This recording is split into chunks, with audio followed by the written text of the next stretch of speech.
Syederalun, Kapolri telah menetapkan 6 orang tersangka, salah satunya Ketua Panitia Pelaksana Abdul Haris dalam tragedi Kanjuruhan.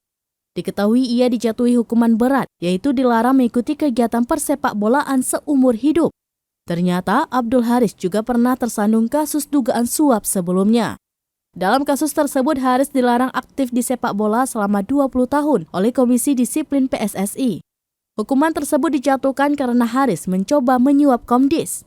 Ketua Komdis Hinca Panjaitan mengungkapkan penyuapan itu terkait dengan pelanggaran yang dilakukan Arema saat menjamu Persema Malang dalam lanjutan Liga Super Indonesia pada tanggal 10 Januari 2010. Menurut pengakuan Hinca, Haris mencoba menyuapnya sebelum sidang digelar. Selain itu, Haris juga disebut telah melakukan beberapa fitnah kepada Komdis saat wawancara dengan sebuah stasiun radio di Malang.